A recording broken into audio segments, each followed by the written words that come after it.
So the Springboks are in New Zealand, ready to face the All Blacks in their first matchup for 2018. It's a pretty big job in front of them, coming off recent results, losses to Argentina and then to Australia. The All Blacks so far this season in the Rugby Championship are just looking absolutely slick. Recent history between these two teams has the All Blacks winning the last 5. We have to go back to 2014 for the last time the Boks got a win over the All Blacks. So it is a long time between drinks.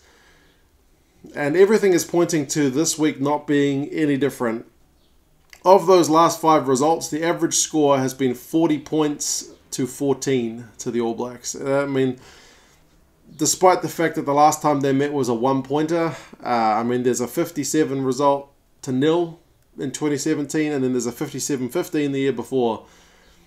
So there's been a few times in recent years where the Boks have had a really bad outing against the All Blacks. Everything on paper says this week is going to be a similar result, but it's oftentimes that everything looks to be one way that it'll be some other way. So let's hope that it's a better contest than kind of what the indicators are pointing to. I'll put the teams in the description so you guys can have a look, but for the All Blacks, it's definitely a stronger team than the one that faced Argentina. Your big guns like Aaron Smith and Beauden Barrett are back. Crotty and ALB are in the midfield, which is a pretty strong-looking combo. Rieko Ioane is back on the left wing. Jordie's at fullback, so it means Ben Smith's out on the right wing. Squire is back at 6. Sam Cane is back at 7. Tuipulotu has come in from playing Mitre 10 Cup to make the bench because Brody Retallick is out injured. Also, Waisaki Naholo is not in the matchday 23. Sonny Bill Williams was initially named on the bench as midfield cover, but he is out now, so it is going to be Goodhue.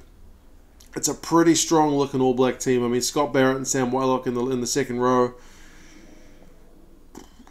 Yeah, it's going to be some mission to get past this All Black team. For the Springboks, they've also made a few changes. Pollard is back at 10, so Jantjies drops to the bench. There's still no sign of Damian Willemse, which is, if he's injured or something, let me know, because I've been dying to see him back in the Bok jersey. I think he's got bags of potential. Interestingly, Jesse Kriel moves to the right wing.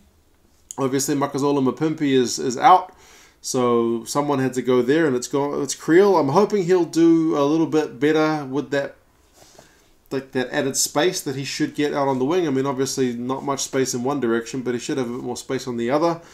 Because at times his decision making last week was pretty poor from 13.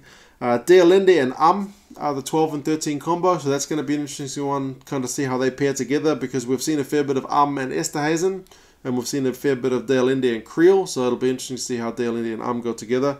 I don't remember if they played together against England, but either way, I'm looking forward to seeing more of it. Marx is back, starting in the number 2 jersey, so Mbanambi is on the bench. That kind of makes sense because despite coming off the bench last week, he played a starter's minutes. Interestingly, Ross Cronje is on the bench as the reserve scrum half, so Ambrose Papia is out of the 23.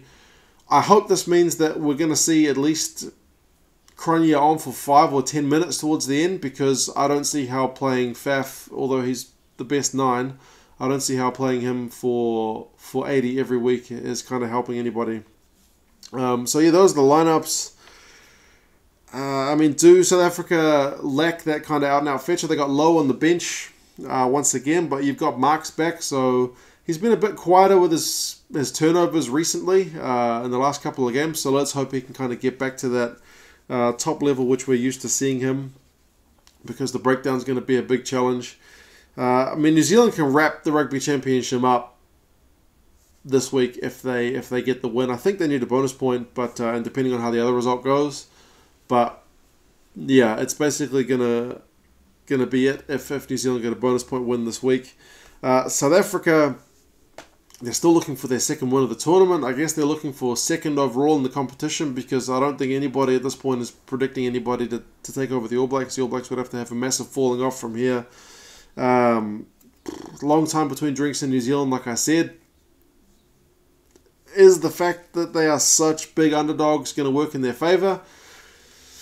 Less pressure, but when you're a Springboks player, you've always got pressure on you. It doesn't matter who you're playing, the fans still kind of expect a good performance, so they're going to need to see something this week. Rassie has talked a bit about the security of his job, I guess kind of in jest, or at least kind of half serious.